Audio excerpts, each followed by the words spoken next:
Hi hello അസ്സലാമലൈക്കും welcome back to my channel. അപ്പോൾ ഞാനിന്ന് വന്നിട്ടുള്ളത് ഒരു അടിപൊളി നല്ല ടേസ്റ്റി ആയിട്ടുള്ളൊരു പുഡിംഗ് റെസിപ്പിയാണ് കേട്ടോ. അപ്പോൾ പുഡിംഗ് എന്ന് പറഞ്ഞിട്ടുണ്ടെങ്കിൽ നമ്മുടെ ബ്രെഡ് ഉപയോഗിച്ചിട്ടാണ് ഈ പുഡിംഗ് റെസിപ്പി ഉണ്ടാക്കിയെടുക്കുന്നത്. അത് നമുക്ക് തീയൊന്നും കത്തിക്കൊന്നും വേണ്ട, വളരെ പെട്ടെന്ന് തന്നെ നമുക്ക് റെഡിയാക്കി എടുക്കാൻ പറ്റിയ ഒരു റെസിപ്പിയാണ്.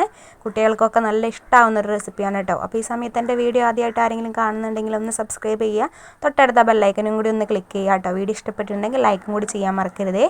അങ്ങനെ ഇപ്പോൾ ഞാനൊരു 4 പീസ് ബ്രെഡ് എടുത്തിട്ടുണ്ട്. ഈ 4 ബ്രെഡിന് നമുക്ക് ഒരുമിച്ച് വെച്ചിട്ട് ഈ സൈഡ് ഭാഗമൊക്കെ ഒന്ന് കട്ട് ചെയ്ത് മാറ്റിയെടുക്കാം കേട്ടോ. നമുക്ക് നടുവിലത്തെ ഒരു പോർഷൻ മാത്രമേ ആവശ്യമുള്ളൂ, സൈഡ് ഭാഗം നമുക്ക് വേണ്ട കേട്ടോ. അങ്ങനെ ഞാൻ ഇത് 4 ബ്രെഡ് ഒരുമിച്ച് അങ്ങോട്ട് വെച്ചിട്ട് ഈ 4 ഭാഗം അങ്ങോട്ട് കട്ട് ചെയ്ത് മാറ്റുന്നുണ്ട്. പിന്നെ നമ്മൾ ഇതിൽ നിന്ന് ഓരോ ബ്രെഡ് എടുത്തിട്ട് ഒരു ബ്രെഡ് 4 പീസാക്കി എടുക്കാം. അങ്ങനെ ഒരു സ്ക്വയർ പീസ് നമുക്ക് കിട്ടും കേട്ടോ. അങ്ങനെ ഇതേ ഞാൻ അങ്ങനെ എല്ലാ ബ്രെഡും ഒരേപോലെ കട്ട് ചെയ്തെടുത്തിട്ടുണ്ട്. അടുത്തതായിട്ട് ഒരു പാത്രത്തിലേക്ക് ബൗളിലേക്ക് നമുക്ക് ഒരു കപ്പ് പാലാണ് കേട്ടോ ഞാൻ ഒഴിച്ചു കൊടുക്കുന്നത്. ആ പാലിലേക്ക് നമുക്ക് ഒരു പാക്കറ്റ് പാൽപ്പൊടിയാണ് കേട്ടോ ഞാൻ ചേർത്ത് കൊടുക്കുന്നത്. നിങ്ങളുടെ കയ്യിൽ മിൽക്ക് മെയ്ഡ് ഉണ്ടെങ്കിൽ ഒരു 3-4 ടേബിൾ സ്പൂൺ മിൽക്ക് മെയ്ഡ് ചേർത്ത് കൊടുത്താൽ മതി കേട്ടോ. അപ്പോൾ നമുക്ക് പിന്നെ മധുരം ചേർക്കേണ്ട ആവശ്യം വരില്ല. പിന്നെ ഞാനിതേ പാൽപ്പൊടിയിലേക്ക് 2 ടീസ്പൂൺ പഞ്ചസാര പൊടിച്ചതാണ് കേട്ടോ. ആ പൊടിക്കുന്ന സമയത്ത് ഞാൻ അതിലേക്ക് ചെറിയൊരു ഏലക്കായും കൂടി ചേർത്തിട്ടാണ് കേട്ടോ പൊടിച്ചെടുത്തത്. അപ്പോൾ ഒരു ഫ്ലേവറിന് വേണ്ടിയിട്ട്. ഇതെല്ലാം നിങ്ങളുടെ കയ്യിൽ മിൽക്ക് മെയ്ഡ് ആണ് ഉള്ളത് എങ്കിൽ നിങ്ങൾ ഒരു ടീസ്പൂൺ വാനില എസൻസും കൂടി ചേർത്ത് കൊടുത്താൽ മാത്രം മതി കേട്ടോ. അങ്ങനെ ഇപ്പോൾ ഞാൻ അതൊന്നും ചേർത്തിട്ടില്ല, ഏലക്കായ പൊടിച്ചത് ചേർത്തിട്ടുള്ളത് കേട്ടോ. പിന്നെ നമ്മൾ ഈ ബ്രെഡൊക്കെ ഈ പാലിലൊന്ന് കോട്ട് ചെയ്തെടുത്തിട്ട് നമ്മൾ ഏത് പാത്രത്തിലാണോ സെറ്റ് ചെയ്യാൻ വെക്കുന്നത് അതിലേക്ക് ഇങ്ങനെ മുക്കി മുക്കി മുക്കി നമുക്ക് ബ്രെഡ് ഇതിലേക്ക് സെറ്റ് ചെയ്തെടുക്കാം കേട്ടോ. അങ്ങനെ ഞാൻ 2 ലെയറായിട്ടാണ് വെക്കുന്നത്. ബ്രെഡായ കാരണം തന്നെ നമ്മളത് പാലിൽ മുക്കിയെടുക്കുമ്പോൾ ഒന്നും കൂടി അങ്ങോട്ട് അമർന്നു പോവും.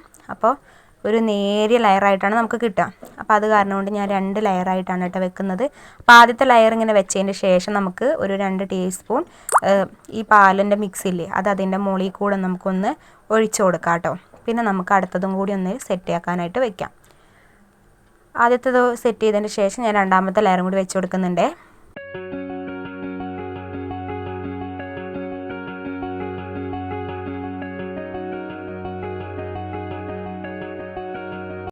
അങ്ങനെ അതവിടെ സെറ്റ് ചെയ്ത് വെച്ചിട്ടുണ്ട്. പിന്നെ നമുക്ക് ഇനി ആവശ്യം വരുന്നത് ഫ്രഷ് ക്രീം ഒന്ന് അടിച്ചെടുക്കണം കേട്ടോ.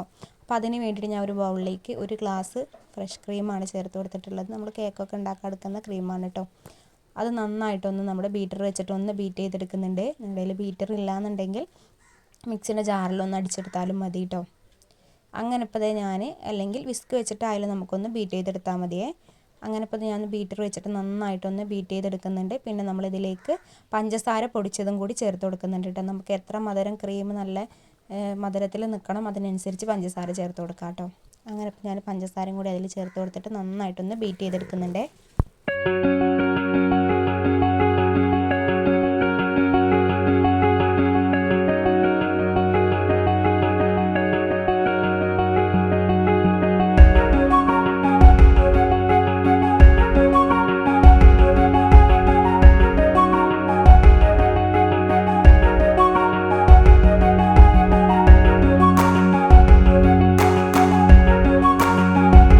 അപ്പോൾ അതവിടെ ക്രീമൊക്കെ ബീറ്റ് ചെയ്തെടുത്തിട്ടുണ്ട് കേട്ടോ. ഇനി ഈ ക്രീം നമുക്ക് നേരത്തെ നമ്മൾ മാറ്റി വെച്ചിട്ടുണ്ടായിരുന്ന ആ ട്രേയിലേക്കൊന്ന് മാറ്റി കൊടുക്കാം കേട്ടോ. ബ്രെഡിൻ്റെ മുകളിലൊന്ന് സെറ്റ് ചെയ്തെടുക്കാൻ വേണ്ടിയിട്ടാണ്. അപ്പോൾ നമുക്ക് പാലുണ്ടെങ്കിൽ പാലൊന്നും കൂടി ജസ്റ്റ് ഒന്ന് ഒഴിച്ചു കൊടുക്കാം. എന്നാൽ പക്ഷേ അധികം വെള്ളം പോലെ ആവാനും പാടില്ല കേട്ടോ. അപ്പോൾ ആ ഒരു രീതിയിൽ മാത്രം നമ്മൾ ചേർത്ത് കൊടുത്താൽ മതിയേ. അപ്പോൾ ഇപ്പോൾ ഞാൻ അതൊന്നും ചേർക്കുന്നില്ല, നല്ല രീതിയിൽ തന്നെ ഈ ബ്രെഡൊക്കെ നല്ല സെറ്റായിട്ടുണ്ട്. പിന്നെ നമുക്കതിൻ്റെ മുകളിലേക്ക് ഈ ക്രീമും കൂടി ഒന്ന് സെറ്റ് ചെയ്തെടുക്കാം കേട്ടോ. അപ്പോൾ നമുക്ക് എത്ര കട്ടിയിലാണോ ക്രീം വേണ്ട അതിനനുസരിച്ച് നമുക്കതൊന്ന് സെറ്റ് ചെയ്തെടുക്കാവുന്നുള്ളൂ കേട്ടോ.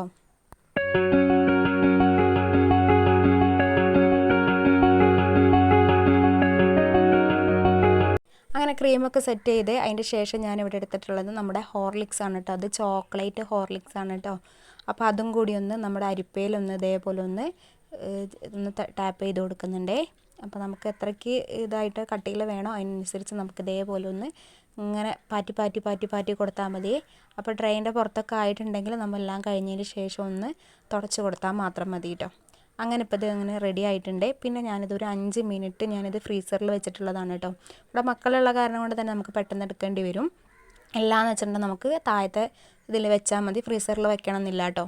അങ്ങനെ ഇപ്പോൾ ഇതേ നമ്മുടെ ബ്രെഡ് പുഡിംഗ് ഒന്ന് റെഡിയായി വന്നിട്ടുണ്ട്. അപ്പോൾ ഇത്രയേ ഉള്ളൂ കേട്ടോ, വളരെ പെട്ടെന്ന് തയ്യാറാക്കാൻ പറ്റിയ പുഡിങ്ങാണ്. എന്നാൽ നല്ല ടേസ്റ്റാണ്, മക്കൾക്കൊക്കെ ഒരുപാട് ഇഷ്ടപ്പെടും കേട്ടോ. നല്ല ടേസ്റ്റി ആയിട്ടുള്ള ക്രീമി ആയിട്ടുള്ള പുഡിങ്ങാണ്. എല്ലാവരും ഒന്ന് ട്രൈ ചെയ്ത് നോക്കണേ. അപ്പോൾ നമുക്ക് കുട്ടികൾക്കൊക്കെ ഉണ്ടാക്കി കൊടുക്കാൻ പറ്റിയ അടിപൊളി പുഡിങ്ങാണ് കേട്ടോ. അപ്പോൾ ഇഷ്ടപ്പെട്ടിട്ടുണ്ടെങ്കിൽ എല്ലാവരും ലൈക്ക് ചെയ്യാനും കമൻറ്റ് ചെയ്യാനൊന്നും മറക്കരുത്. അപ്പോൾ ഇൻഷാ അല്ലാഹ് അടുത്ത ദിവസം നല്ലൊരു വീഡിയോ ആയിട്ട് വീണ്ടും വരാം. ടാറ്റാ ബൈ ബൈ, അസ്സലാമു അലൈക്കും.